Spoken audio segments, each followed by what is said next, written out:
Hello, everybody, and welcome. I am the Shy Hat, and this is HackerFrogs. All right, everybody. So today, what we're going to be doing is we're going to be participating in two different topics today, as is usual. So if you didn't read the introduction over there, what we're doing today is we're going to be practicing using BurpSuite. So BurpSuite is the industry standard web app testing tool. We're going to be practicing using it, and we're going to be going through the Natas CTF game, which is a web app focused CTF game. We're going to be working through a few levels of that, and then afterwards we're going to be conducting some OSINT. All right, so let's kick off today's stream with a video redeem, and we love to hack the planet, so let's start with that.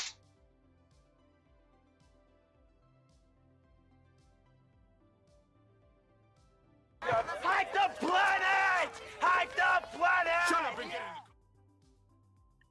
All right, so let's start. So what we need to do is so here we've got our Kali Linux machine.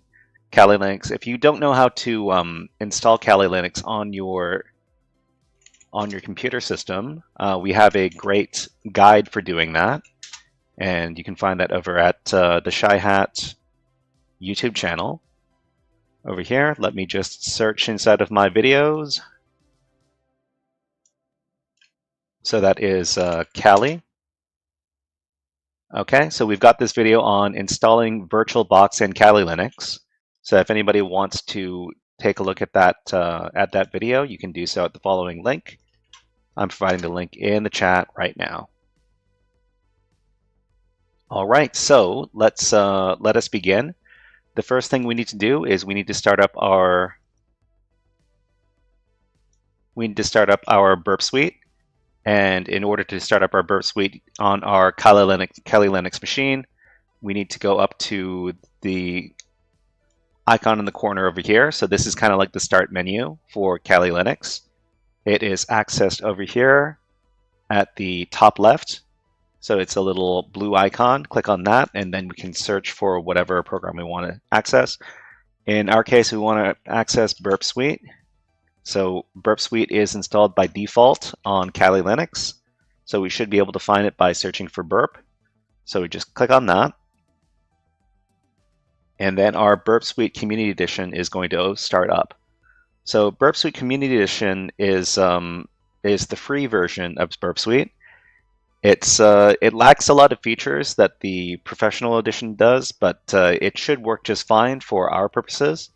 So we just need to click on this orange button labeled Next, and then click on the other orange button labeled Start Burp. So after you do that, after a few moments, then Burp Suite is going to open up.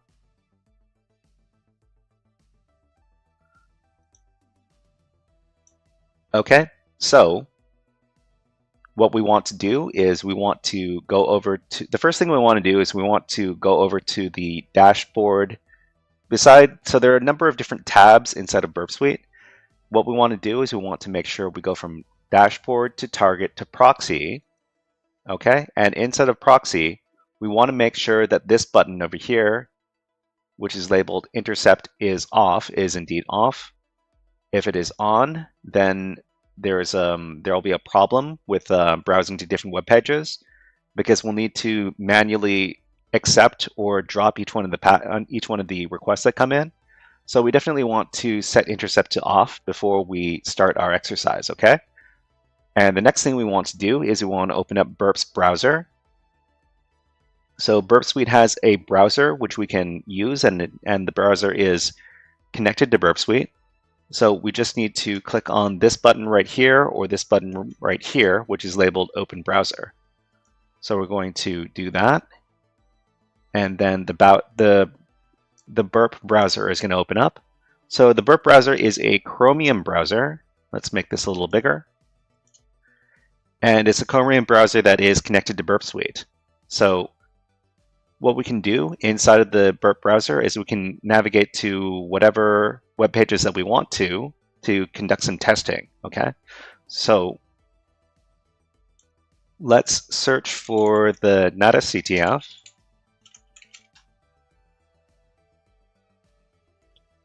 And then we can get the information over here at the first link. So it's going to be https://overthewire.org. So this one right here. So I will copy this link for anybody who wants it in the chat.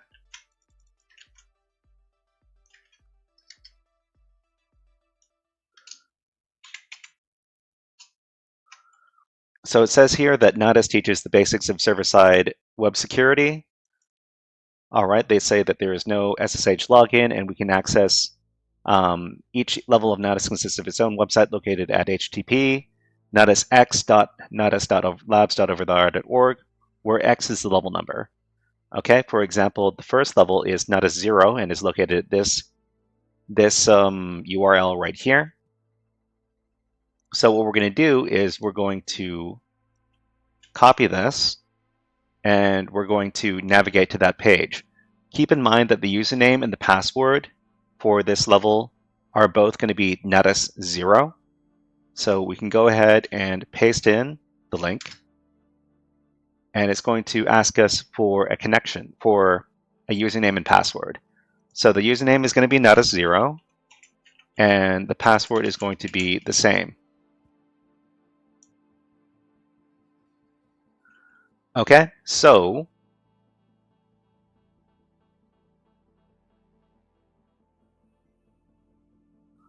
it says you can find the password for the next level on this page.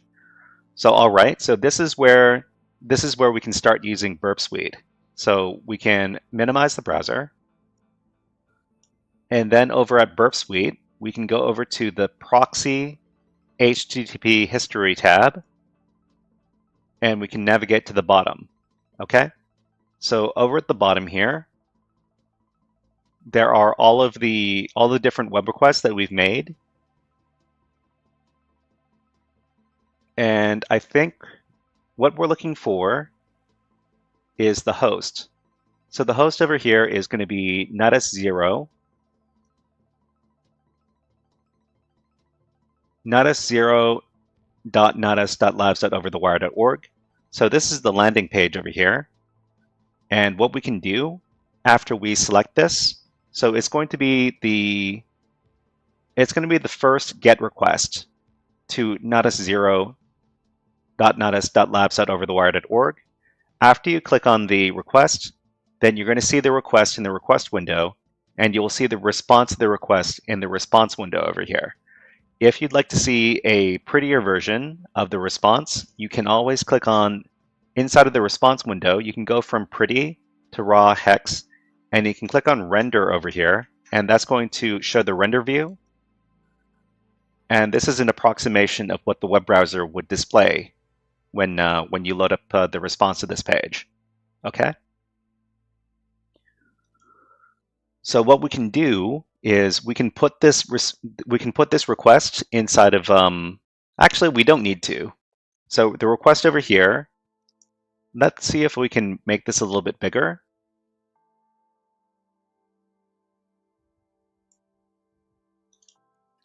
Okay, let's see if I can make the text a little bit bigger, just to make it a little bit easier for us to.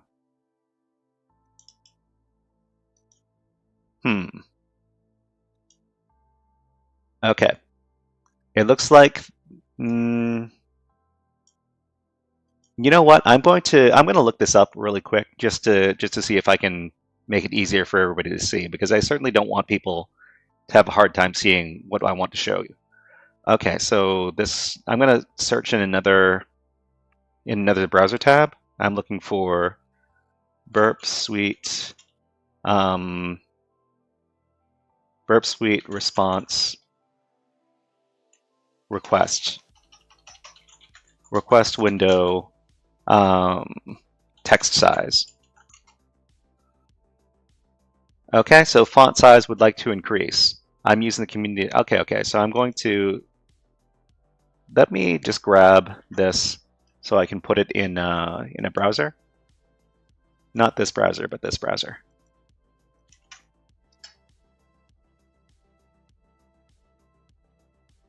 Okay, font size would like to increase. Let's see if we can get an answer. It would be nice if there was a setting to increase the size of the fonts in tabs like proxy, repeater, intruder. I don't see this option. Maybe I missed it. I'm using the community edition. You can alter the font sizes for both the user interface and HTTP message editor in the user options. User options display. Oh, that's convenient. Okay, so let's do that. So user options display. Okay, so let's minimize this. And then inside of Burp, we can go to user settings, no settings. Now, where's the display? Okay, user interface, display, font size. Let's make this bigger. So we go from 11, let's go to 16-point font. Okay, that's a little better. Let's make it bigger. Let's make it 20-point font.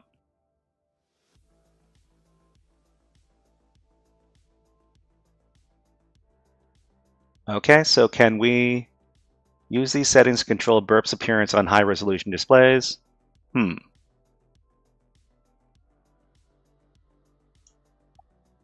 Use system DPI scale factor. Let's make this 1.5.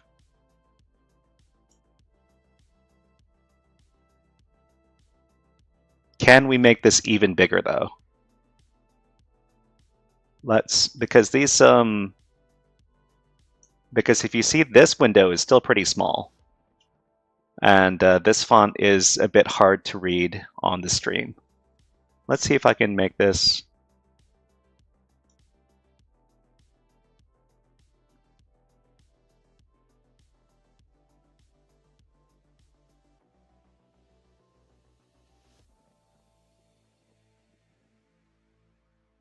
Okay, so this we can read now, but this portion we still can't read. So let's dive a little deeper into the Burp settings over here. So user interface display, appearance, font size. Okay, so we've set up this font size. Scaling,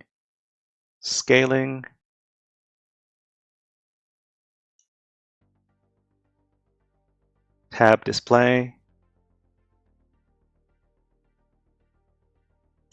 Can we make this? Okay, so I don't know if we can make this bigger. So if we make this,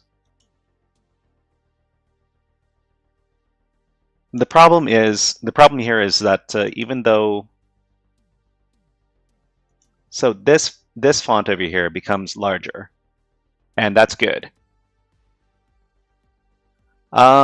So in Twitch, user MC25 says, try the inspector and message editor under user interface. Inspector and message user under user interface. Okay, let's thank you for the message, and thank you for participating. Let's give you a little redeem. Let's give you all the things. So Burp. Okay, so you say. This one's dedicated to all the hackers. Okay, so inspector and message editor. Oh, I didn't see this before. Thank you very much for. So is there?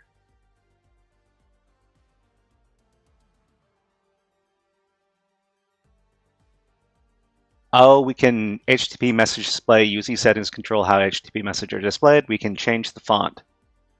Okay.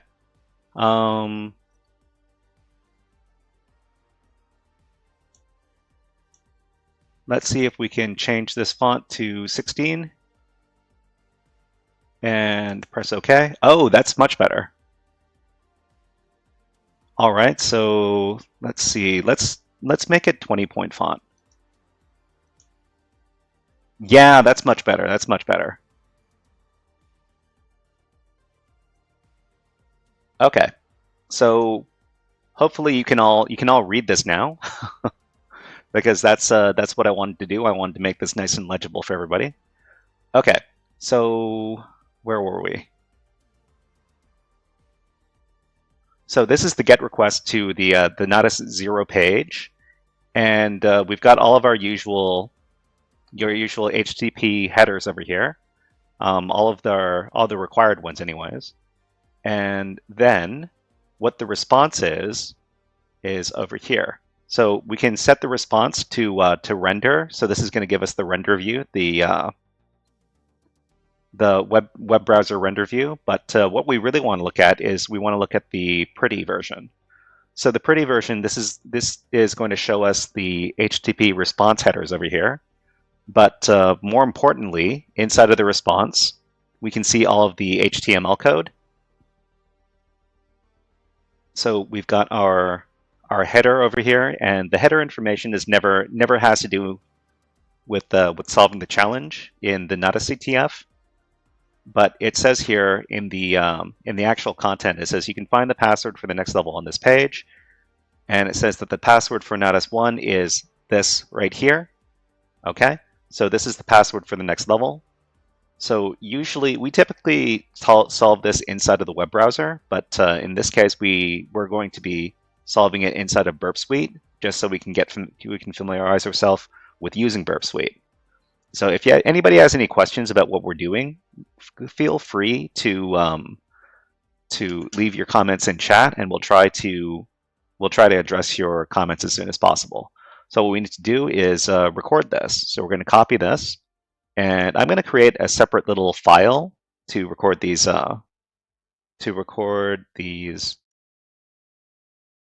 passwords. So user MC25, do you use BurpSuite on a regular basis? Because you were able to answer my question about the user settings. So we're going to call this Natas pass _pass.txt. We're going to make that, and we're going to open it up and paste in the password.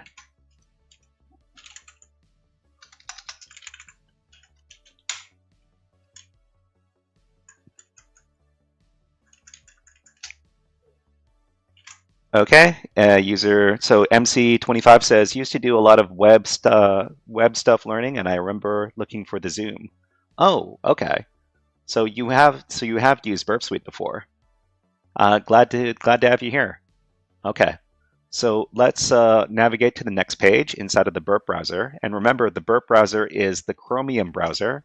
So the icon is going to be this this blue circle over here. So next, we just need to go over to the address bar, and we need to change it from Natas 0 to Natas 1, and then navigate to the next page. So as usual, we're going to have to sign in. So the username is going to be Natas 1, and the password is going to be whatever you recorded from Natas 0. So just paste that in, and click on Sign In, and then we're in. Okay, so it says that you can find the password for the next level on this page, but right-clicking has been blocked. So right-clicking being blocked isn't really an issue because we're using BurpSuite to solve these levels. So we can just go over to BurpSuite over here, and inside the proxy HTTP history, we're going to go down to the bottom over here, and we're going to search for the first GET request to Natas 1. So the first GET request to Natas 1 is the HTTPS one, but that's going to be, yeah, so that's this one right here. So we've got our request, and we also have our, do we have a response? We might not have a response for this one. Okay, because this is, so next one is unauthorized, because we're switching up from HTTPS to HTTP. So server cannot verify that you are authorized to access the document. Oh, no. Okay. This, let me check the, okay, yeah. So we should go to the very last one over here. So this is the actual request. So the actual request over here is the, this one includes a response. So the rest of them were redirects. And then finally over here, this is where we get our response. So we can see here the request is to the host Natas1, and then we've got our basic authorization. So basic authorization, an interesting thing about authorization basic is that it's going to encode your username and password into this base64 string right here. So to anybody who can intercept this, they could get this right here, and they can decode it. So in the inspector over here, there's actually a useful decode function, and inside the decode function, it tells us that when decoded from base64, this is Natas1 and then colon and then the password over here. So that's why basic authorization is a pretty unsafe way to do sessions inside of modern web applications. But for this, it's okay because this is not designed to be a super secure app anyways, and we're not actually doing user sessions. Okay, so anyways, this was the request, and in the response, so this is the request, and in the response, you're going to see the password again, and the password is inside of the page content. You can find the password for the next level on this page, but right-clicking isn't blocked. But the password is revealed inside of the comments one more time, and the reason we're able to get this so easily is because we're not using a browser. If we were using a browser, we would see something like this. So we wouldn't be able to see the password, but because we're using BurpSuite, we see the raw code, and inside the raw code, there's a comment right here which has the password. So I'm just going to copy this password, and I'm going to add it to my list in my file.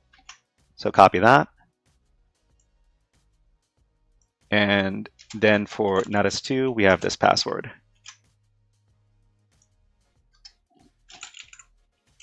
Okay, so let's move on to the next level.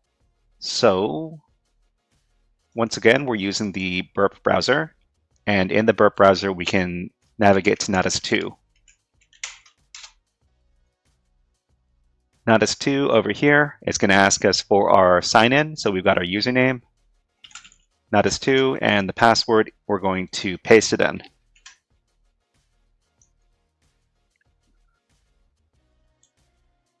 Okay, so after we arrive at the landing page, we can go back to BurpSuite. So we're just going to minimize the browser and then open up BurpSuite again.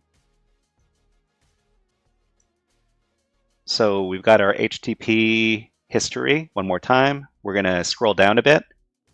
And we've got these requests over to Natas2.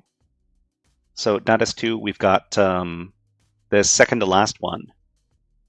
So we've got both a request and a response. So we know that this is the request that we want to take a look at. So once again, we've got our basic authorization right here, and if you highlight it, then we've got inside the inspector, you can see that this is the username password combination over here. Okay, so this was the request, and inside the response, down at the bottom, it says there is nothing on this page, but right below that, we see that there's a link for an image. So the image is located in the /files directory, and the file itself is called pixel.png. So what we can do is, I think we can add this particular endpoint to our targets list. And let's take a look. So under the target sitemap over here, so we've got sitemaps for all of the for all of the websites that we visited. So we've got Natas2, and if we take a look at Natas2, there's the root directory, which we accessed previously, and then there's this files directory. So the files directory inside of the list is grayed out because we haven't visited it, but we can click on it, and we see that there is a files directory in here. So we can't necessarily visit it, unless, oh, okay. Maybe we can, let's see, sitemap documentation, delete branch, compare sitemaps. Okay, we can make a request to visit this page actually. So what we can do is go over to our proxy HTTP history, and this is the page right here. This is the request right here. What we need to do is we need to right-click this, and then we need to select Send to Repeater. So after we send it to the repeater tab will light up, and we can click on the repeater tab. And we've got a request and we've got a response over here. What we want to do is we want to change the endpoint inside of this. So what we can do is modify this. So get slash, and we're going to change this from get slash to get.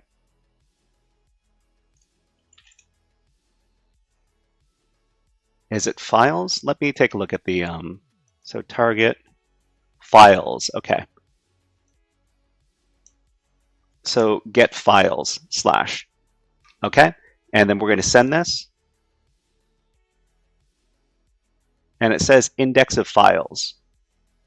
So we can put this in the render view as well. And inside the render view, we see that this is a directory listable. This directory is listable, which means you can see all the files.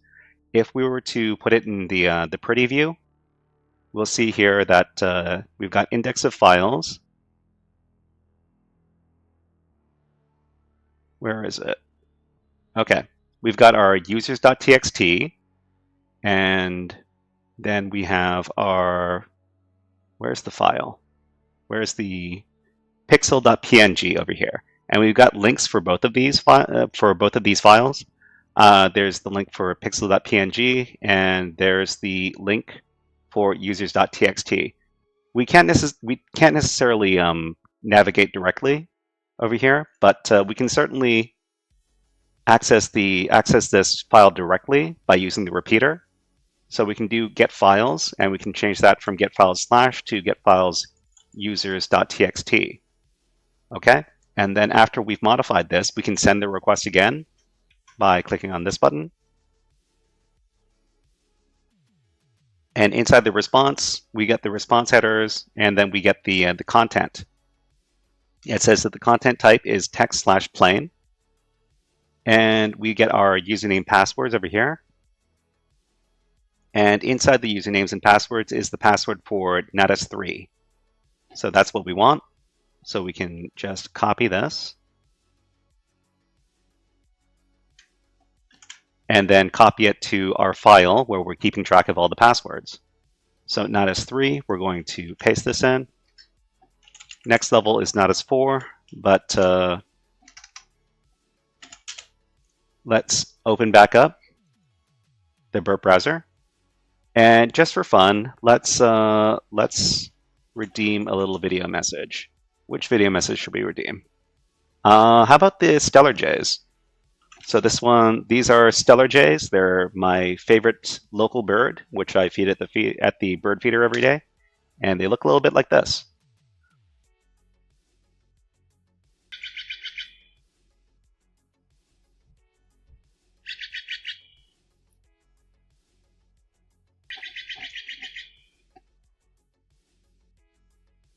Okay, so let's navigate inside of the Burp browser. We can navigate to Natas level 3, which we can do by just changing up the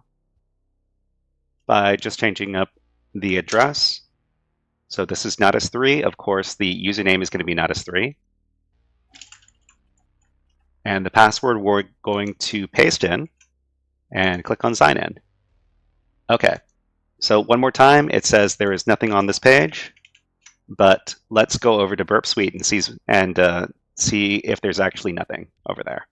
So minimize this and then open up BurpSuite. So we're going back to the proxy HTTP history tab, and we're looking for the last request to Natas 3.natas.labs.overthewire.org. Okay, and so this request also has a response, so let's take a look at it. So inside of here, we've got our typical request headers, and then we can click on the response.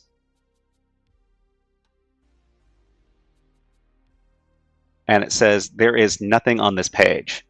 And inside of this comment over here, it says, no more information leaks. Not even Google will find it this time.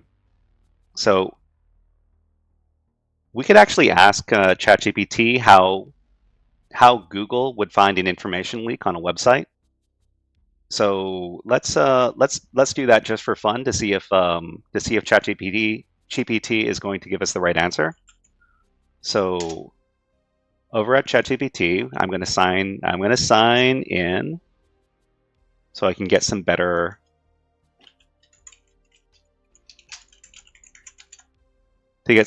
results.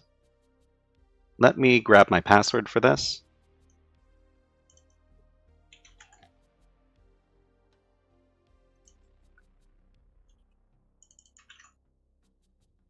Okay, so password is this, and then log in.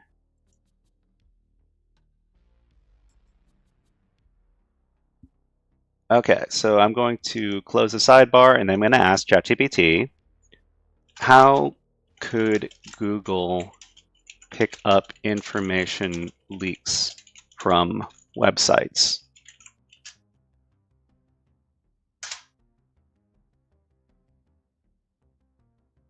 Okay, so ChatGPT actually gives us the answer when we ask about this. So Google can pick up information leaks from websites in several ways, primarily through its web crawling and indexing processes. Here's how this happens. Web crawling and indexing. So automated crawler. Google's bots, also known as spiders or crawlers, systematically browse the web to index content for search results. So unsecured pages. If a web page is publicly accessible and contains sensitive information like API keys, credentials, or internal documents, Google might index it if no preventative measures like robots.txt are in place. So the answer to this level is actually robots.txt, because the comment over here says no more information leaks. Not even Google will find it this time. So that points to the fact that the robots.txt file might exist on this website, and we can access it by going over to the request, and then right-clicking and sending it over to the repeater. So send it to the repeater, and then inside the repeater over here, we can modify the endpoint. So we can do that by adjusting this line right here, line 1. So we're going to change the endpoint to /robots.txt. So if the robots.txt file exists, we're going to be able to access it. So we're going to send the request. And then this is the content over here. Text plain content, user agent equals *, which means it'll accept any user agents, but it says disallow this endpoint right here. So this endpoint right here is the endpoint that we're looking for. So we can just copy this endpoint and then go back up to the request portion and then modify the endpoint right here. We're going to replace robots.txt with this directory right here, secret. And then we can hit send. And then we can see inside of this directory, it is directory listable, and it has a file called users.txt in here. So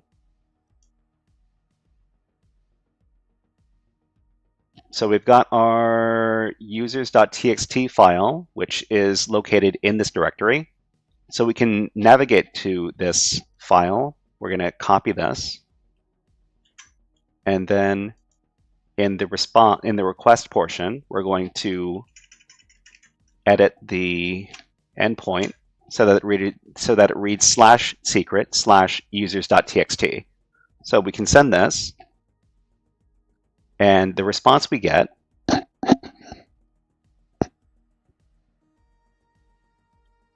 shows a username and password, Natas4, and this password right here.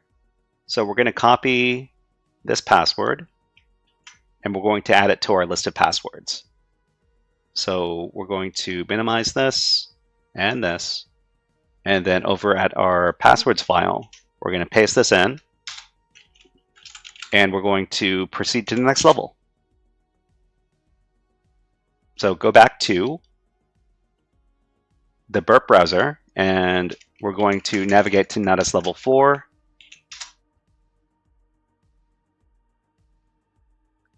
It's going to ask for a username and a password. So the username is going to be Natas4, and the password we're going to paste in. And then we are in. Okay, so it says on the page,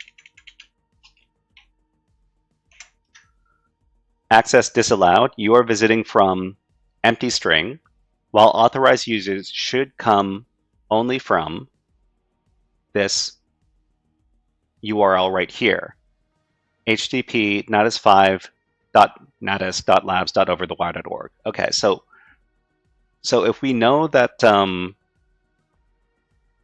if we get this kind of message right here, then we know that there might be some sort of header that we need to modify.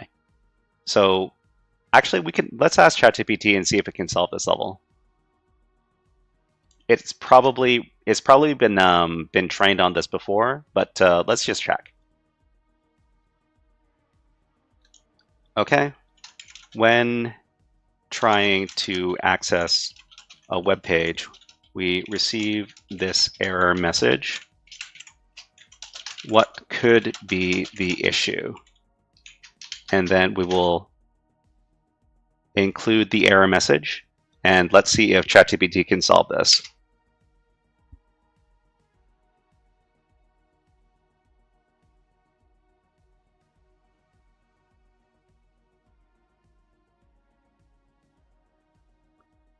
Okay, it says the error message you're seeing indicates that the web page has a security measure in place that checks the refer header in the HTTP request. The refer header tells the server the URL of the page that linked to the resource being requested. In this case, the server expects the request to come from the URL, this URL right here. Okay, solution. You need to set the refer header in your request to this right here. This can be done using various tools or browser extensions. Okay, so what we're going to do is we're going to solve this using Burp Suite. So we can go over to Burp Suite.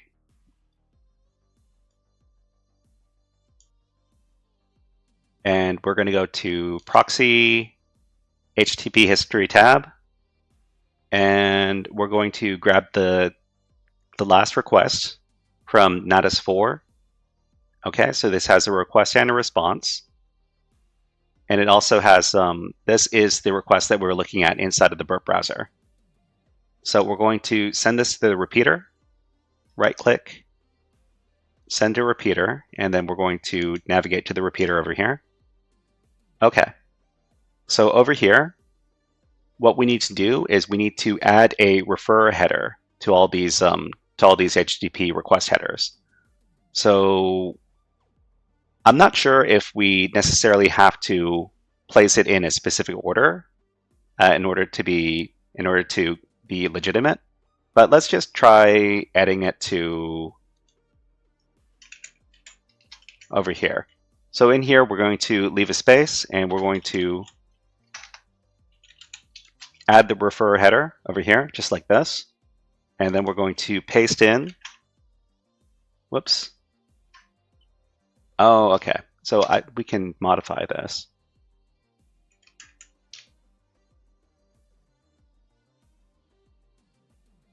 So we're just going to highlight all this and delete it. And we're going to make sure that the refer is this right here. HTTP natas5.natas.labs.overthewire.org. Okay, so we have this this request header in here now. So let's try sending the request.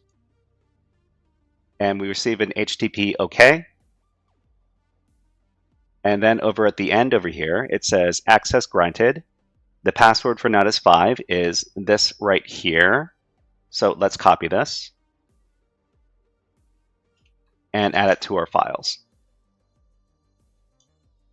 So Natas 5, we've got our list right here, paste in the password, and I'm going to get ready for Natas 6. And then let's navigate to Natas level 5. So Natas level 5, modify the URL and then navigate. It asks for the username. This is Natas 5. Password, paste it in.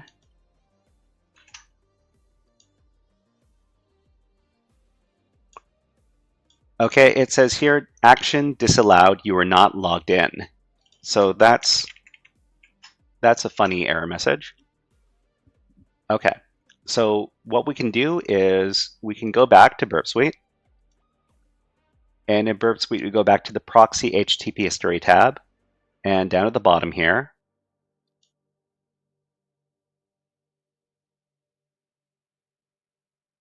so under the most current Natas 5 endpoint over here, we're going to see our request, and then we're going to take a look at the response. So the request is, there's nothing too much we have to pay attention to that, but in the response, we see that inside of the response on line 4 over here, there's this value, and the value is set cookie logged in equals 0. So this is a key value pair. So in this case, the key is logged in. This is the name of the cookie. And the value of the cookie, which is after the equal sign, is set to 0. So to people who know computer programming, the numbers 0 and 1 are usually significant, where 0 equals false and 1 equals true. So what we can do is we can provide our own cookie. So okay, I'm getting ahead of myself. So we've got our logged in cookie set to 0, which means that we're not logged in because logged in equals false. So we can see inside the browser view here, it says access disallowed, you're not logged in. And that's because our logged in cookie is set to 0. So what we could do is we could set our own cookie set for logged in equals 1, and then we would be able to access the page. So what we need to do is we need to go over to request, and inside of our request, we can supply a cookie. So we've got a bunch of cookies here already, and I think each one of these cookies is separated by a semicolon. So what we need to do is we can add our own cookie by going over to the cookie line over here. And then at the end of the line, we can supply a semicolon. Oh, we need to send this to the repeater first. So, okay, right click and then send it to the repeater. And then in the repeater, we've got our cookies over here on line 10. We can modify this. We can do semicolon and then space.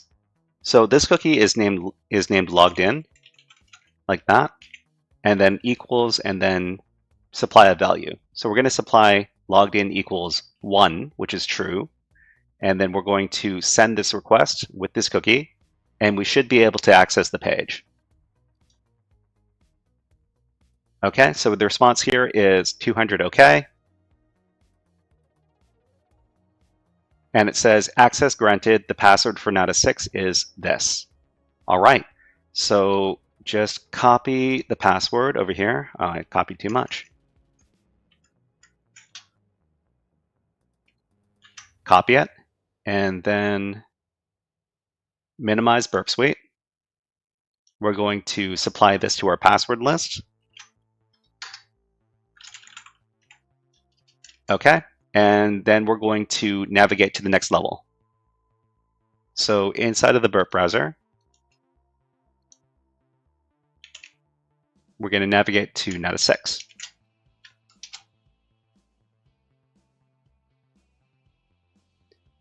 Okay, it's going to ask for the username, Natas 6. Password pasted in. Okay, so we've got so we have our first level where we've got a submission field over here. So input secret, and we can just put in something and submit that. And it says wrong secret. Okay, so let's see what this actually looks like inside of BurpSuite. So in BurpSuite, we're going to go to proxy HTTP history, and we're going to go down to our post request. So the last thing we did is we submitted a post request to the web app, and inside of the post request, we submitted this information right here. So secret equals test and submit equals submit. So this is how we submit the post request for this web page. So we could probably submit a bunch of different things if we send this through the repeater. So inside of our request, we're going to right click and send this to the repeater. And then over here at the bottom, so we see here that the method, the HTTP method, has been set to post, and we have all of our other relevant information.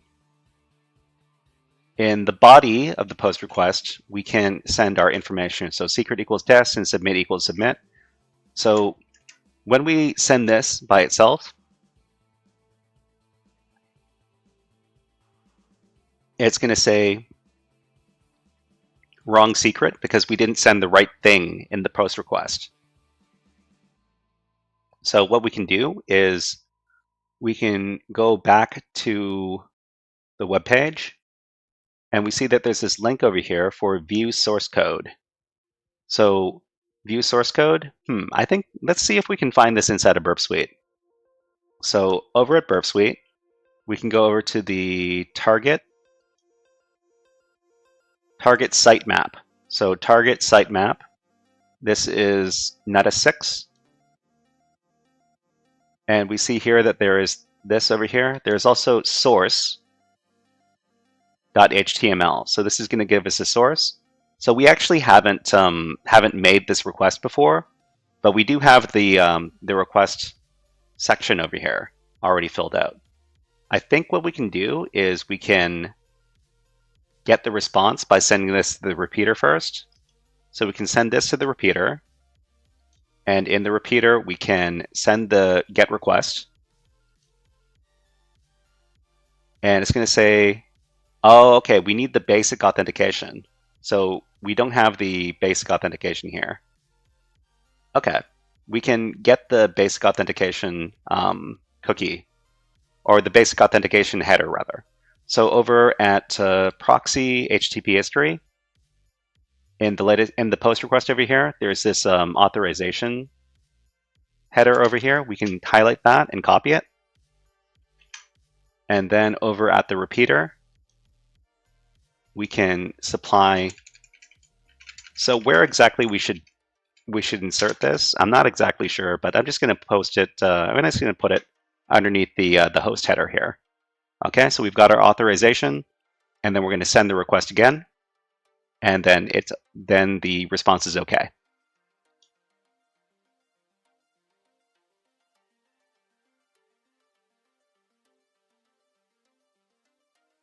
Okay, so this is actually very hard to read inside of the response over here. But what we can do is we can render this.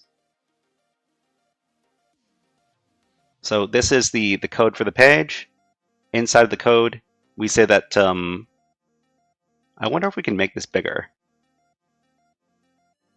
Anyways, okay, so I'm gonna copy this. So let me see if I can find it.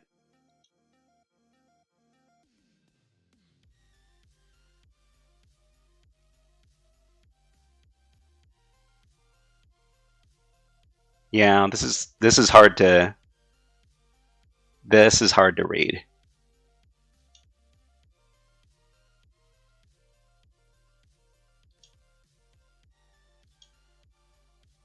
It would be nice if we could just copy and paste from here, but we can't.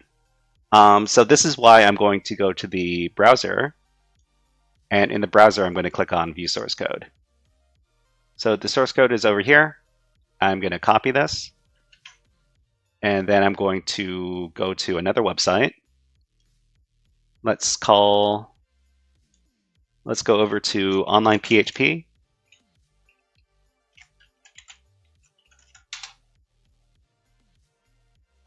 Let's see if I can find a Online PHP page. PHP Sandbox, here we go. So in PHP Sandbox,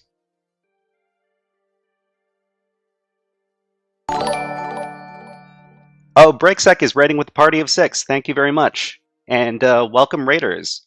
BreakSec, what fun did you get up to on stream? And hey, let's that's not the right GoPro slow yo. That's not the right way to redeem that. It's going to be redeem. There's going to be exclamation point redeem and then the name of the redeem. In this case, it's going to be this, but without the quotes.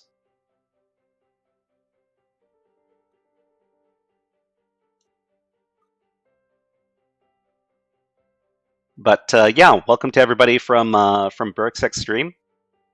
And what we're doing is we're taking a look at the Natas CTF, challenges, but we're doing it through Burp Suite. So you're gonna have to remove the quotes, and then it'll go through GoPro Slow Yo. But welcome everybody. My name is the Shy Hat, and I run the HackerFrogs program, where we teach people how to do beginners cybersecurity challenges and beginner cybersecurity skills. Let's see.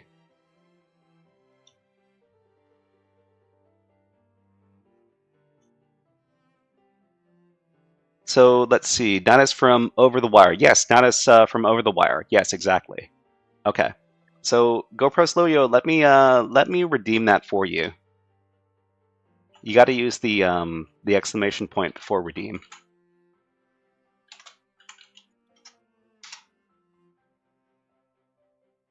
So this is the Stellar J, the Stellar's Jays.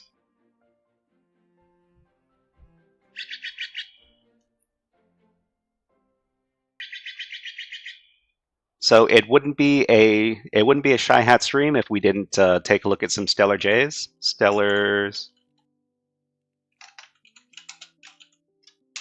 Jays. This one right here.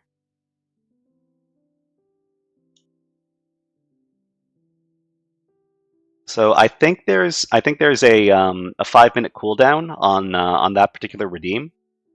So try again in about 5 minutes, and you should be able to get it. So these are Stellar Jays. They're the West Coast Blue Jays. Regular Blue Jays are on the East Coast, and on the West Coast, they're Stellar Jays. AstroKate SatHack says, I'm going to be a hacker. I certainly hope so. And if you have any questions about beginner cybersecurity, go ahead and type those questions in the chat. I'll try to answer your questions as best I can. But yeah, we were taking a look at the code over here. So over at the PHP code says that it includes secret.inc. So include is a PHP keyword. So let me make this bigger for everybody to see. Include is a PHP keyword, and the PHP keyword is going to include code from other files.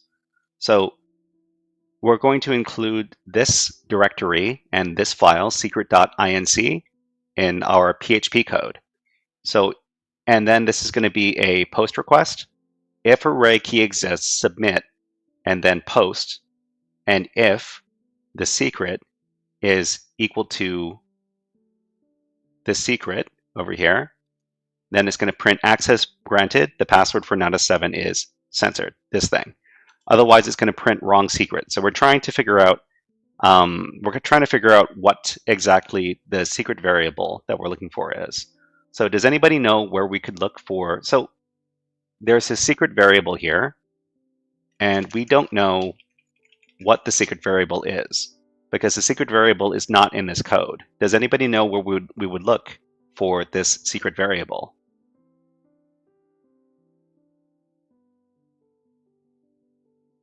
So the answer actually lies in this statement, right? This keyword right here. So the include keyword means we're going to include the code from this other file. And this other file is probably where we're going to find the secret variable. So we can copy this endpoint right here, and we can start looking for this inside of BurpSuite. So in BurpSuite, in our repeater, we can change our endpoint. So we're currently doing a GET request to indexsource.html, but we can change this by editing the request. So in the repeater, we can just edit the request, highlight the previous endpoint, and paste in our own endpoint, which is /include/secret.inc. Okay? So after we've done that, we can click on the send. We can click on send to reissue the request. And the response over here is very simple. And it's also PHP code because only PHP code uses these kind of opening and closing brackets, which is a question mark and then the bracket, or a bracket and then the question mark. So we can see that the secret variable located in this file is equal to this. So in order to submit this, we can just copy this, and then we can go back to the post request that we made earlier. So inside the repeater, your previously saved requests are also here. So what you can do is you can just go back and we can look for our post request. So the previous tab is the post request. And in the post request, we have this body right here, this post body. So you've got secret equals test and submit equals submit. So now that we know what the secret variable is, we can supply that as the secret variable. So we can just highlight the previous body, the previous body value, and then paste in the secret value that we got previously over there. So we're going to send this post request along with these with this post body. Okay. So we just hit send, and the response is okay.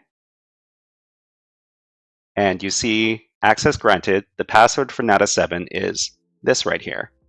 So this is the password for the next level. So to anybody who wants to join in along with us, if you have Kali Linux, you should be able to open up Burp Suite using Kali Linux and then follow along with us. If you need any links to any of the websites that we're using, go ahead and ask, and I'll provide the links to you. Okay. So we're going to add this to our password file. So we've been recording all the passwords for the previous Natas levels over here. And for Natas 7, we're going to paste in that password. And then we're going to prepare for Natas 8 by typing this in. Okay? So inside of the Burp browser, what we're going to do is we're going to navigate to Natas level 7. So I'm going to edit the URL so that it says Natas 7. So we need to provide a username. The username is always the name of the level. In this case, it's Natas 7. And the password is going to be this over here. So that seems a bit long. Let me double check. So I think this might be the last level we're covering today because we need to do our OSINT on Edward Snowden after this. Okay, so password, we're going to paste in the password, and then we're going to click on sign in.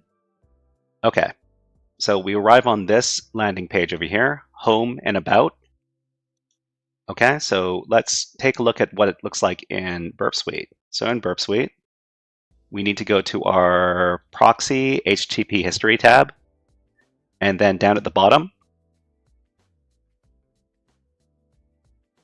we've got our request for Natas 7.natas.naps.overthewire.org, and we also have a response. So this is probably what we're looking for. So we've got our request, and this looks perfectly fine.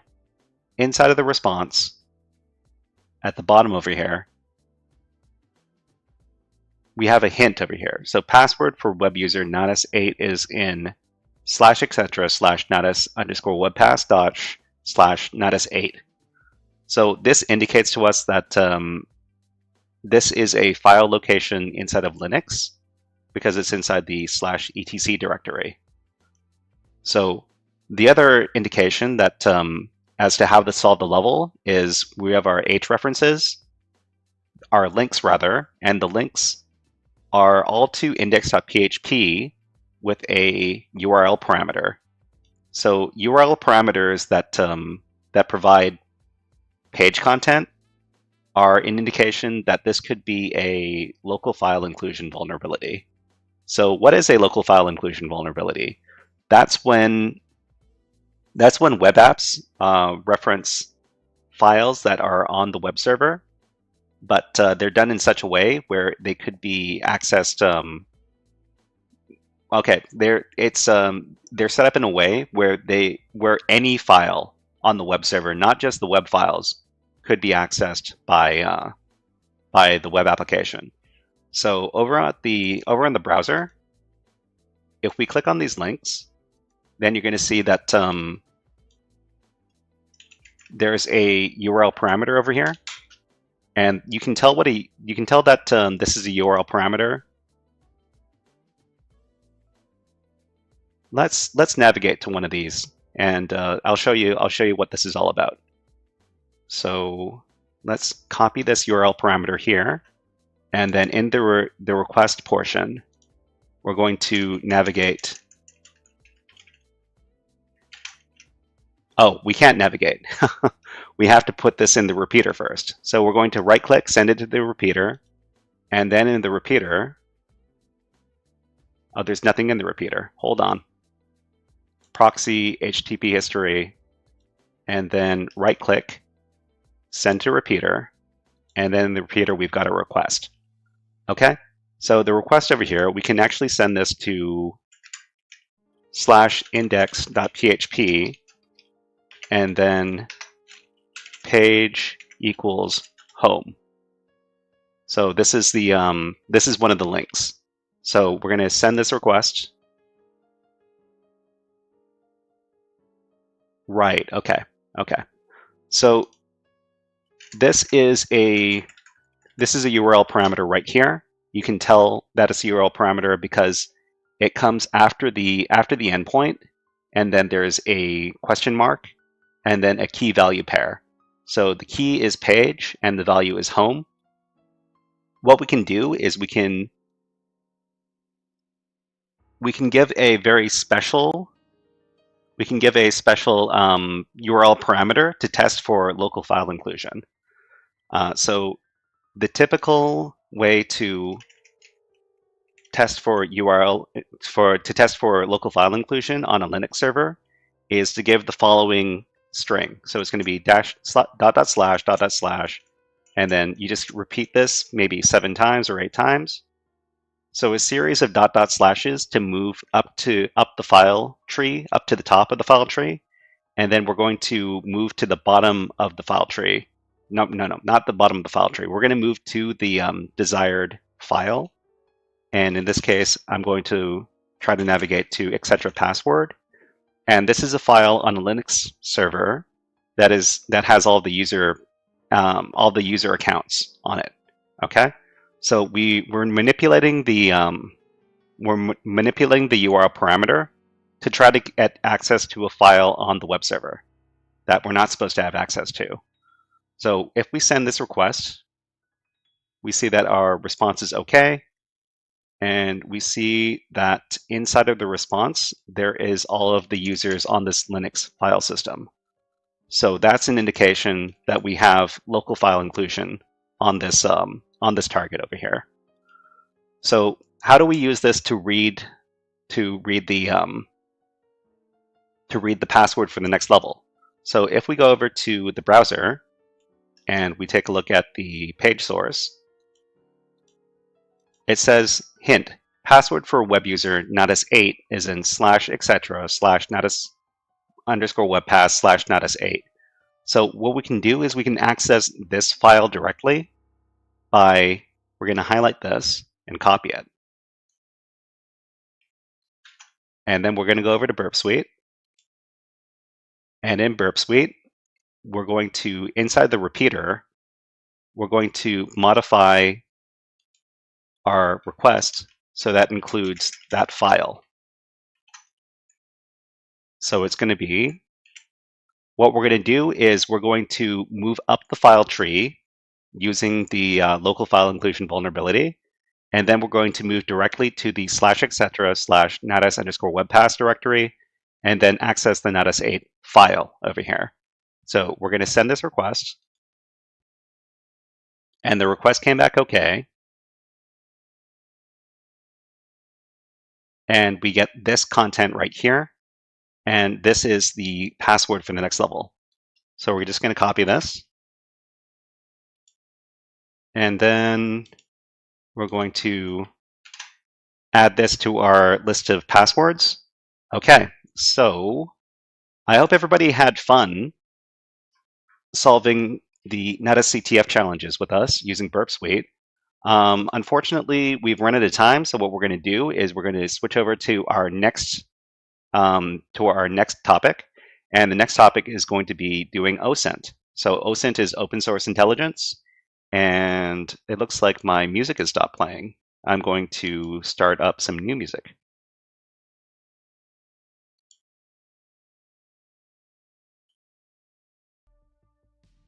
And I'm going to pump up the music a little bit. Okay. All right, so we're going to be doing some OSINT, and this topic is called the Cyber OSINT Party. So the Cyber OSINT Party is where we do open source intelligence on a particular topic. Today's topic is going to be on the world's most famous American exile, Edward Snowden. So if anybody has any particular opinions about Edward Snowden, let us know in chat, because we're going to be talking a lot about this person. I've got a page on GitHub. Let me close out my Burp Suite, because Burp Suite consumes a lot of resources, and I don't want my Kali Linux system to become unresponsive.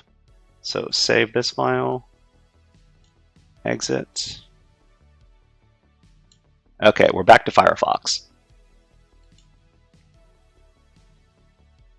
These are the best birds. But there's another type of bird that I like, and it's called the northern flicker. And it looks like this.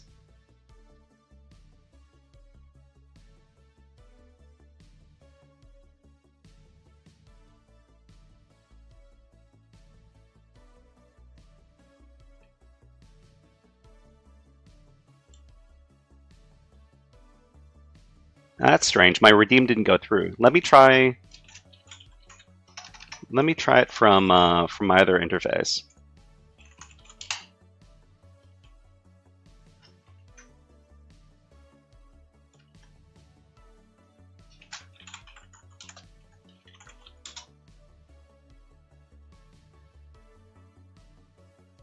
That's strange. My redeem's not working? Oh, there we go. That's the northern flicker up there.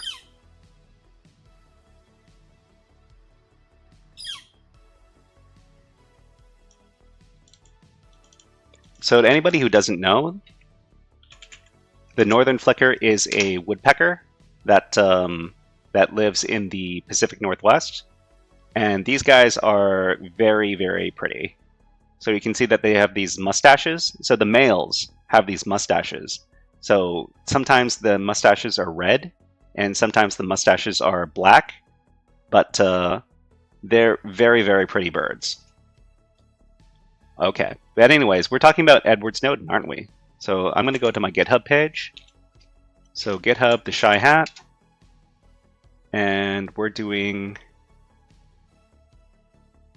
HackerFrogs, and we're doing the Cyber OSINT Party on...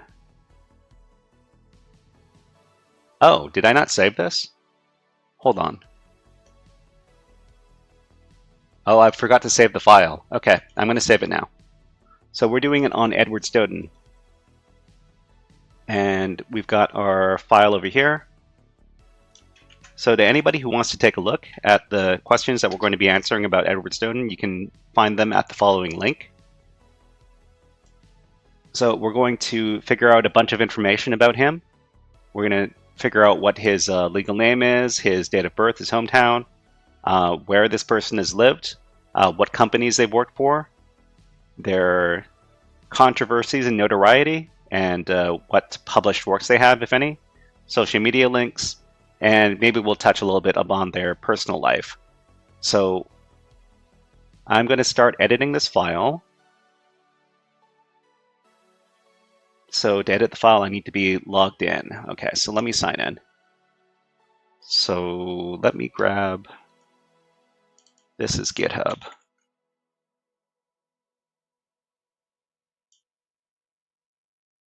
So which GitHub is this?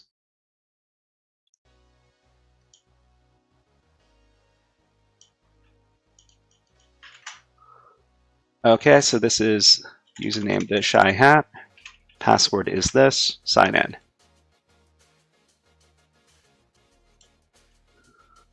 Okay, so let's start editing this file.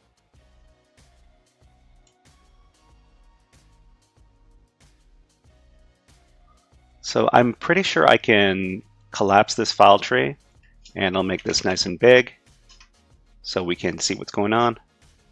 Okay, so let's start answering questions about Edward Snowden. So what is this person's name? What I'm going to do is I'm going to pull up the Wikipedia article on Edward Snowden.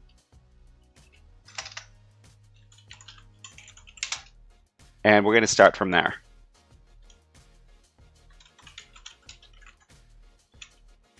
There he is.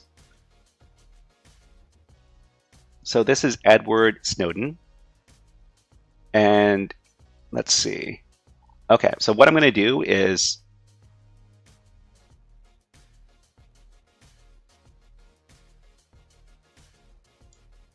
I'm just going to read out the beginning of the article over here. So Edward Joseph Snowden, born June 21st, 1983, is a former American NSA intelligence contractor and a whistleblower who leaked classified documents revealing the existence of global surveillance programs. He became a naturalized Russian citizen in 2022. Huh, that's pretty recent. I thought he was a Russian citizen for a lot longer than that. Okay, so his name is Edward Joseph Snowden. Let's record that. So his name is Joseph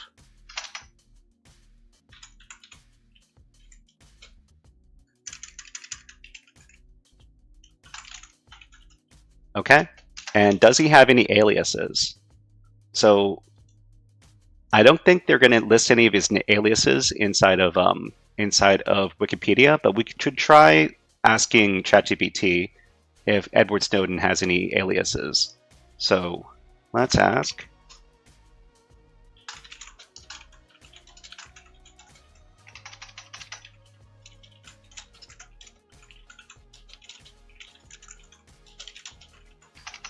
So does Edward Snowden have any aliases or usernames he goes by?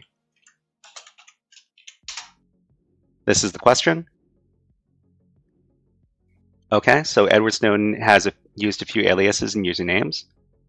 So Citizen4, this was the alias Snowden used when he first contracted journalist Glenn Greenwald and filmmaker Laura Poitras in 2013. So this is one of his aliases, Citizen4. and the true hoo-ha, the username Snowden used on Ars Technica's forums from 2001 to 2010. He posted under this alias on various topics, including his views on privacy, security, and politics. Okay, so we've got Citizen4 and the true, wait, what? How do you spell that? The true hoo-ha. Funny.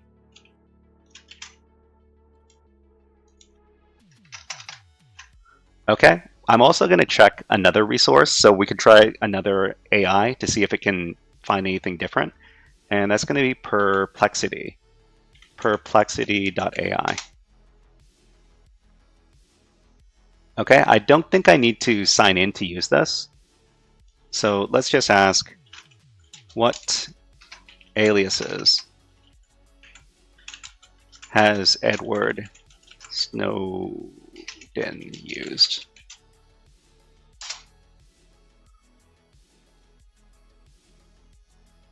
Okay, based on search results, Edward Snowden has used the following aliases. These are completely different. So this is his legal name. This is... Okay, so I'm... I don't know if...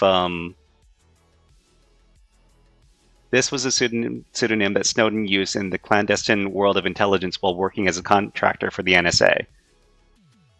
Brass Banner. Brass Banner? I've never... Okay. Alright, so I'm going to record these. So he's the true hoo-ha, and he's also Brass Banner, and he's also Verax. So Snowden chose this Latin term meaning truth teller as a moniker for himself while communicating with journalists. So I don't know how accurate this information is, but I can certainly record it. Let's try asking one more resource. So we'll try asking Gemini, Google Gemini, and see if it can get us something better. So Gemini, Google. Okay, so this is Google Gemini chat. So do we need to sign in? I guess we need to sign in to use it. Okay, let me try signing in.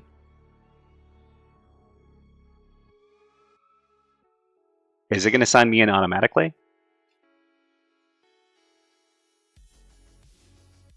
Okay, I need to sign in with my email and phone. Okay, hold on. Where's my Google? So I'm looking for my Gmail probably.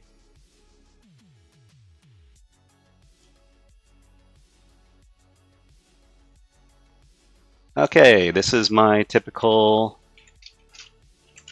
email address for Google. And it's going to ask me for my password.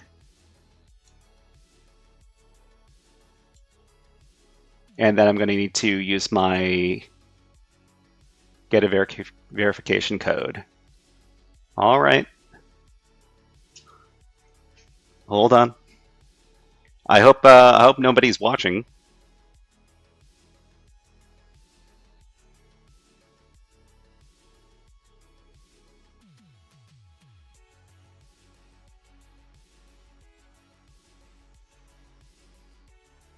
Okay, let's see. Google verification. I need to enter the code. It is this.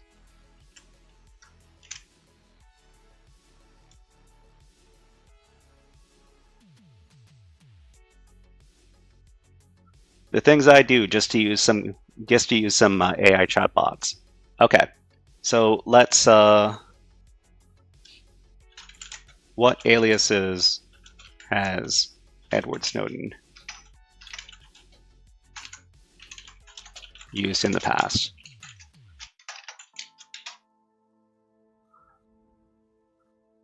What? Why is this all different? Edward Snowden has used the word sinatus when contacting journalists to share this classified documents used at the NSA. So if anybody can get some other funny aliases that Edward Snowden has used, please let us know in the chat, because it seems that every service that I use gives me a different answer. And none of them have given us none of these services have given us the same answers, is the most surprising thing. Let me try one more thing. So there's a thing called LLM Arena, and that lets us use a lot of different LLMs at the same time.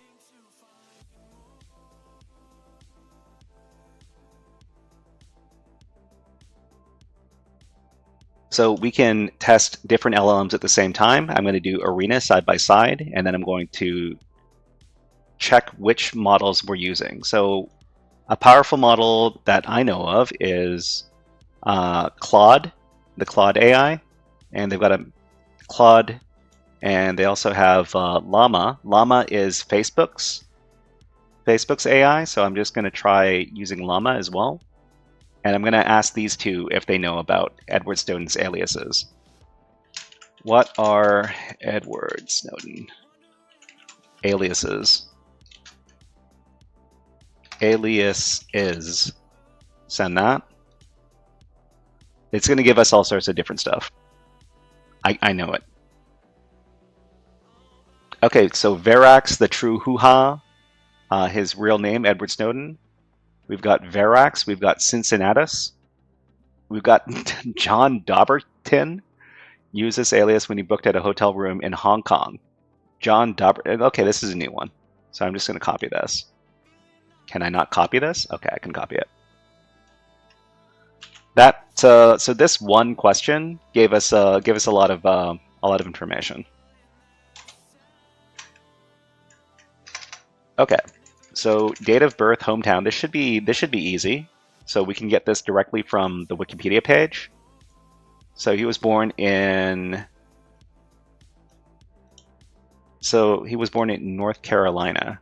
So let me copy this.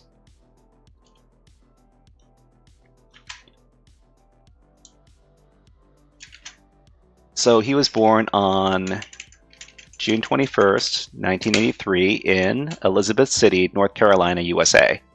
Okay. So current/previous countries of residence. So how many different places has Edward Snowden lived in? Let's ask that question. So first we can ask ChatGPT. Where has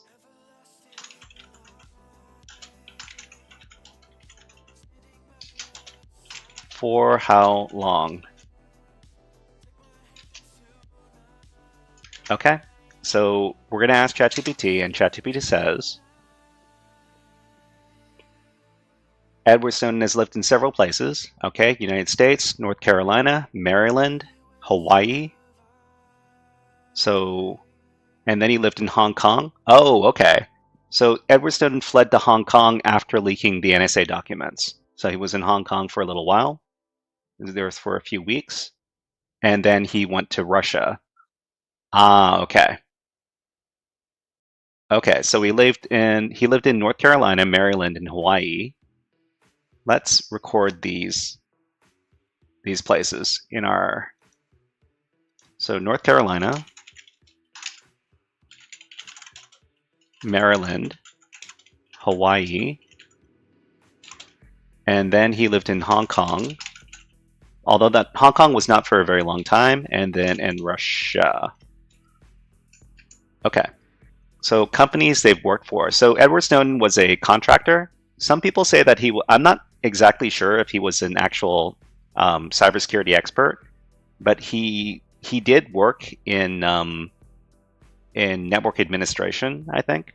So let's look this up. So we've got personal life, career, okay.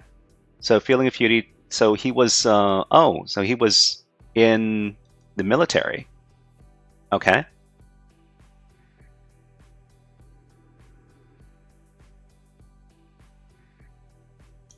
And then he worked for the CIA, and then he worked for the NSA,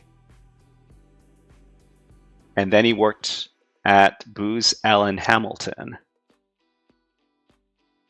Okay, so I think let's try asking the chatbots over here, and we'll ask the chatbots,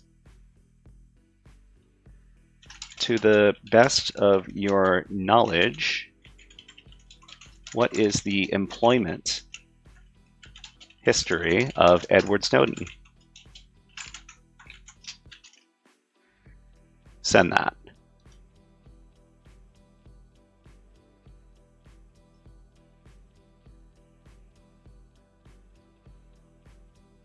Okay, so it looks like US Army, CIA, Booz Allen Hamilton, Dell, Booz Allen Hamilton again, and I think, so US Army, CIA, Dell, Booz Allen Hamilton, NSA, University of Maryland.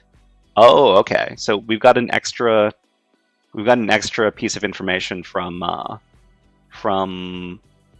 what is it? Claude, from the Claude AI. Okay, Geneva, Switzerland. While he was with the CIA, he was stationed under diplomatic cover in Geneva, post 2013. So they don't. I wonder which one of these. So I'm gonna record this list right here.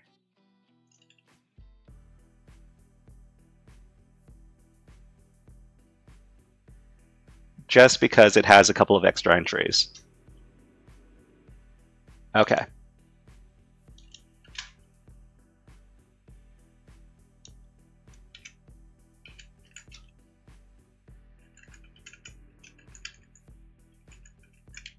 Let's format this a little bit better.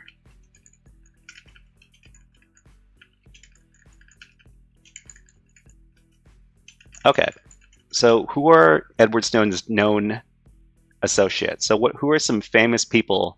I guess Edward Snowden probably, probably. Well, I'm not sure. Let's ask. Okay, so Edward Snowden. Who are some famous associates of Edward Snowden?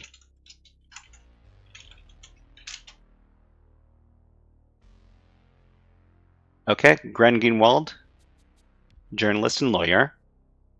This is the filmmaker who he contacted regarding the leaks. And we've got Julian Assange on here as well. So Julian Assange is the founder of WikiLeaks, and so Julian Assange probably put a lot of the information leaks provided by Edward Snowden onto WikiLeaks.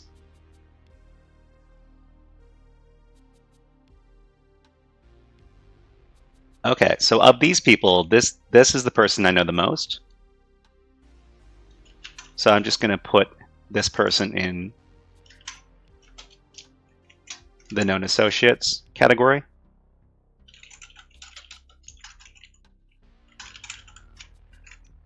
Okay, so this is the big section where we talk about Edward Snowden's controversies. So it's kind of well known now, but Edward Snowden. Okay, let's let the AI models or the Wikipedia article tell us about what he did. So criminal charges over here. Actually, let's ask the chatbots. The chatbots might give us a more succinct answer. So what is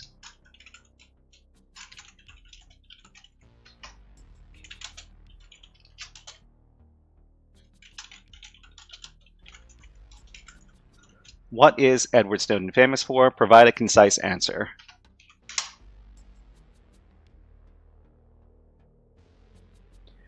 Edward Snowden is famous for leaking classified information in 2013 that exposed the US government's mass surveillance programs conducted by the NSA, revealing the extent to which global communications were being monitored. His disclosures sparked worldwide debates about privacy, security, and government overreach. So please give more details about what was revealed in the disclosures.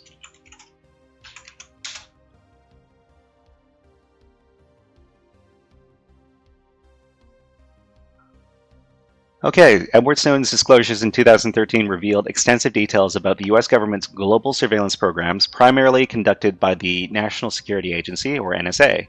Here are the key revelations. So, mass collection of phone metadata. So this is the PRISM program in Section 215 of the US Patriot Act. The NSA was collecting the phone records of millions of Americans, including call duration, time, and the numbers involved. From major telecommunications companies, this program did not record the contents of calls, but created a vast database of metadata that could be analyzed for patterns. Okay, the PRISM program. PRISM was a secret program that allowed the NSA to directly access data from major US tech companies like Google, Facebook, Microsoft, and Apple.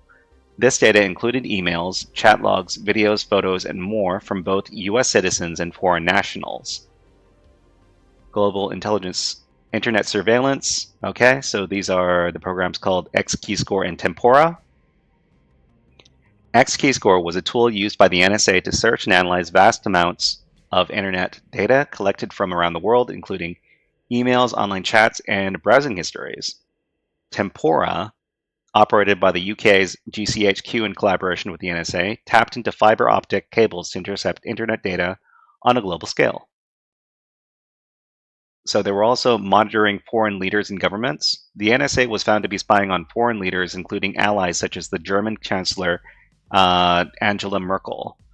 The agency intercepted phone calls, emails, and other communications from foreign governments, raising diplomatic tensions. Boundless Informant. Snowden revealed a tool called Boundless Informant, which provided a visual overview of the NSA's data collection activities worldwide. It showed the volume of metadata collected in various countries, illustrating the global reach of the NSA surveillance. So there's quite a bit. Let's complete this for completion's sake. So hacking and exploiting networks. Okay, we've got our tailored access operations, otherwise known as TAO. The NSA's POW unit specialized in hacking into foreign computer networks, installing malware, and exploiting security vulnerabilities to gain access to communications and data. This included targeting routers, switches, and firewalls to create backdoors for ongoing surveillance. Okay, so the Five Eyes Alliance. The disclosures shed light on the close operation between intelligence agencies in the Five Eyes Alliance: US, UK, Canada, Australia, and New Zealand. These countries shared intelligence data, collaborated on surveillance operations, and extended the reach of each other's spying capabilities. Mass surveillance on US allies. Beyond leaders, the NSA was involved in spying on foreign businesses, economic data, and ordinary citizens in allied countries, raising concerns about the extent of the agency's reach and its potential impact on international relations. And lastly, NSA's attack on encryption. The NSA worked to undermine encryption standards, making it easier to break the codes and protect online communications. This included efforts to weaken encryption algorithms and influence the development of international encryption standards to ensure the NSA could continue its surveillance activities. So this is all pretty serious stuff, and let's record this for the article.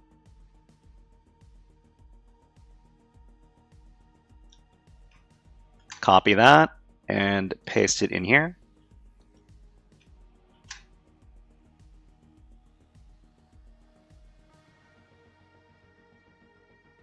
So first of all, let's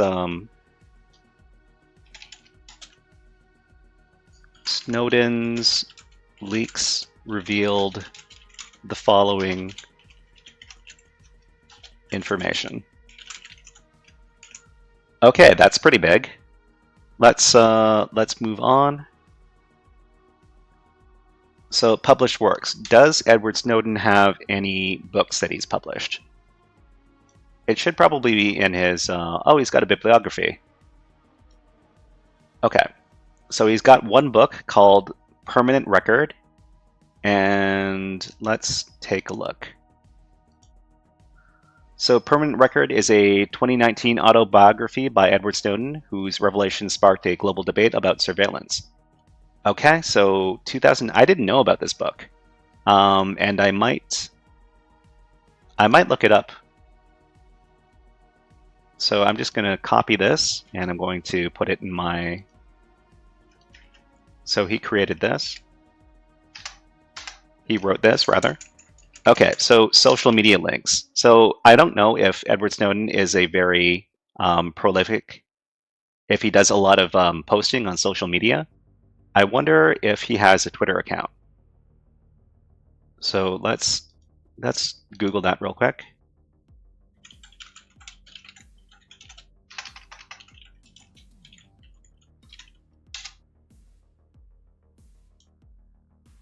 Okay, what do we got? Okay, he's got an account over here. I used to work for the government, but now I work for the public. Okay, interesting. And when was the last time he posted? So he posted. Oh, he hasn't posted in a while. But his last post was from 2023. No, he posted on July 3rd. Anyways, I'm going to record this.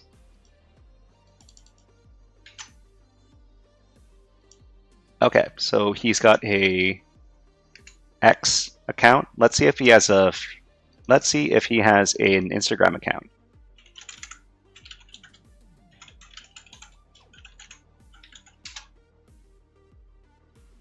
Okay, so he does have an Instagram account. I wonder which one is the real. Okay, this one is probably the real one because it has more followers.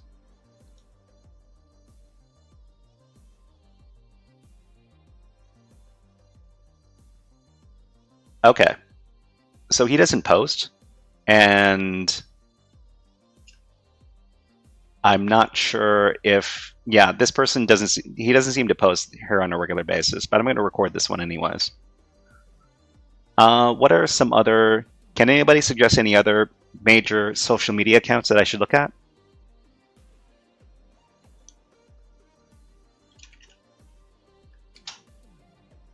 Maybe a Facebook account.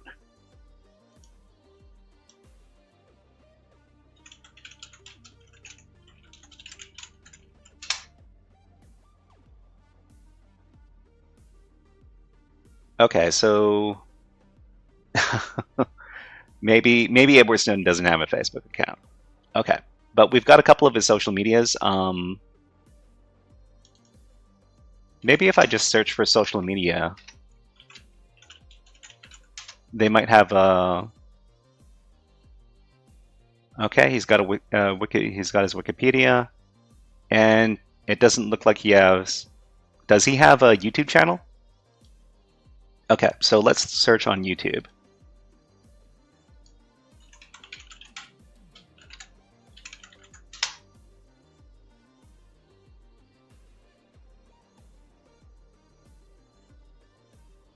Okay, so Snowden might not have a personal YouTube account, but there are certainly a lot of interviews that he's done. So we're going to record a couple of these, and we're going to include them in our links. So we're going to include this in further research over here, and we're going to include some links to some articles or some podcasts that he's done. So, for example, he's done a Joe Rogan show. Let's record this. So we're going to copy the link. Okay, so we've got a YouTube, and let's just search for interviews.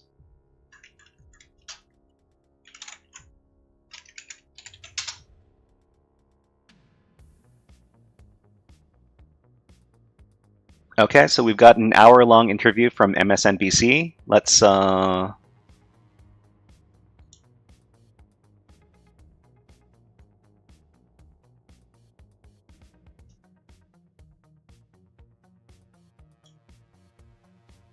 Okay, let me copy this. Where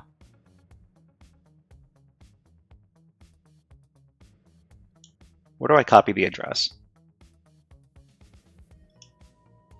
Copy video URL. Okay. And then we will provide this in. Okay. And is there any other interviews that I should include here? Here's another. Wow, Snowden likes doing interviews. This is what we're supposed to understand. Okay. Copy link. Oh, that is really ugly looking. Let me grab a prettier looking link.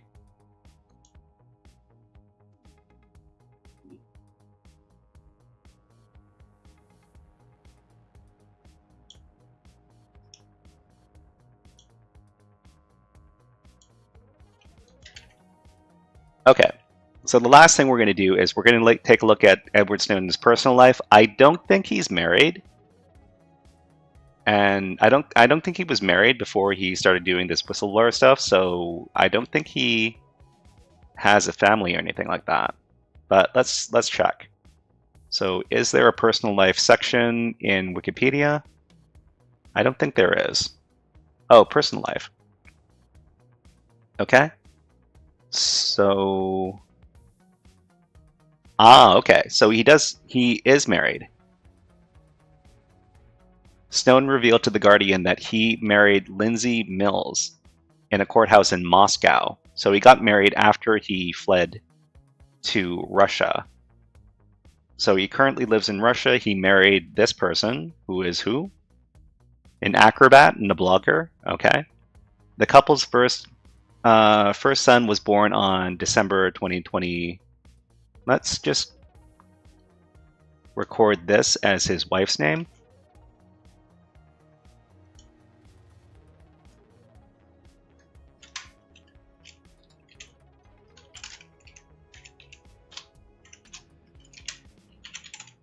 And let's just record that he has one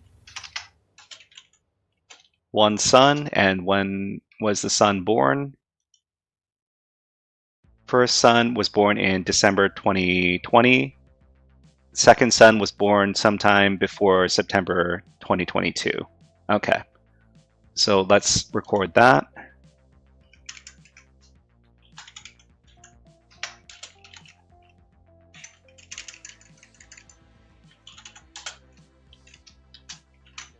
Not one son, I guess we could say first son and second son.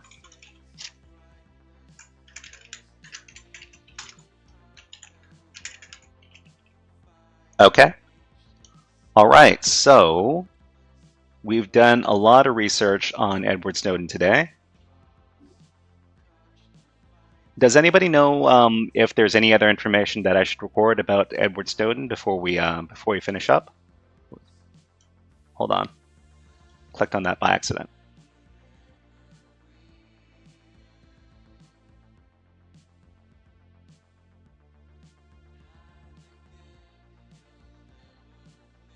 Let's ask if there's any other major details about what are some of Edward Snowden's life that would be interesting.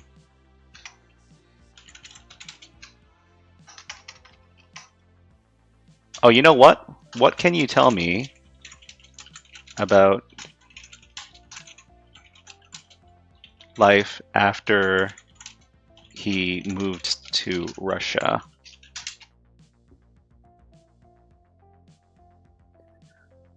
Okay, after Snowden moved to Russia in 2013, his life underwent significant changes. So Snowden initially received temporary asylum in Russia for 1 year. This was later extended to a 3-year temporary residence in 2014. Okay. In October 2020, Russia granted him unlimited permanent residency. In November 2020, Snowden announced that he and his wife were applying for Russian citizenship while emphasizing that they remained Americans. In September 2022, Russian President Vladimir Putin granted Snowden Russian citizenship by decree. He secretly married Lindsay Mills in 2017. They now have 2 young sons. Okay. By 2019, Snowden no longer felt the need to be disguised in public and was living what he described as a more or less normal life. Snowden has made a living through speaking arrangements, both locally and over the internet, Bitcoin donations from supporters in Silicon Valley, the release of his memoir Permanent Record in 2019, for which he received a $4 million advance. That's a lot of money. Snowden has returned active in public discourse. He continues to comment on issues related to surveillance and privacy. His memoir reached the top position in Amazon's bestseller list on its release day. Okay. He has received some criticism for his sometimes circumspect response to Russia's invasion of Ukraine. Despite living in Russia, Snowden has maintained that he and his wife are raising their children with American values, including the freedom to speak their mind. Okay, but who is his wife? So his wife is Lindsay Mills, an American acrobat and blogger. Okay, she came to international attention as the partner of former NSA analyst Edward Snowden. Okay. Mills left the United States to join Snowden in exile in Moscow around October 2014. Who is this person? Okay. But anyways, I don't want to do too much digging because it makes me uncomfortable to dig too much into the personal lives of these public figures. But thank you very much for joining me in our exploration of Edward Snowden. If there's anything else that you'd like to know, or if you want to know what we recorded in this session here, I'm going to commit the changes to my GitHub page over here, and you can find the information over on the GitHub link that I am sending in chat right now.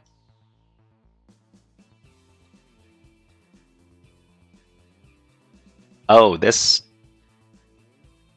formatting is pretty bad. Let me try to fix up this formatting before we finish up. This is no good.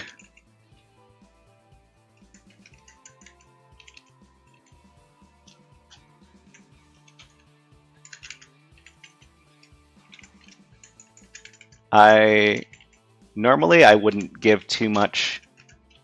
I wouldn't care too much about this, but that format was pretty bad.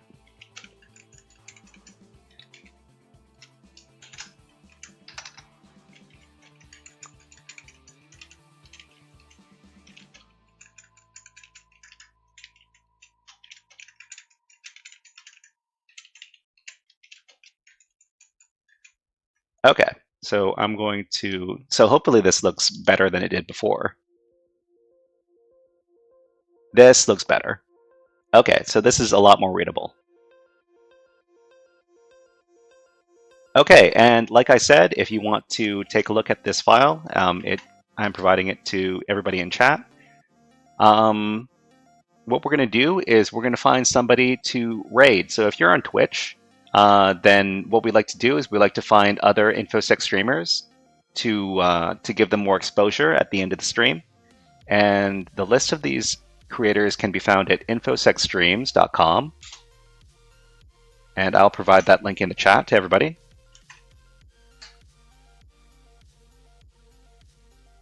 Right now, we've got DJ Chateau streaming on Twitch. Let's take a look at what they are doing.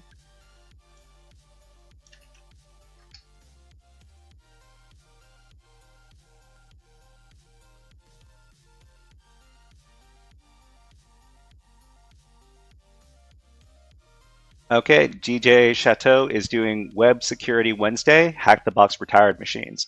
So if you're interested in watching some Hack the Box retired machines get hacked, then please join us in our raid.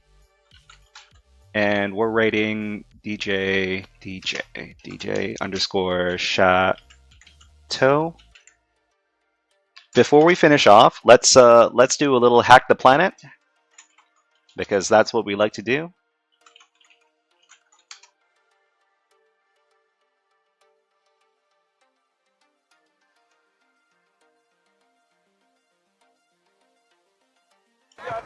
the planet! Hack the planet! Shut up and get in. All right, so please say hi to DJ Chateau when you arrive and tell them that the Shy Hat sent you. Oh, did I spell that incorrectly? How do you spell DJ Chateau's name? Hold on.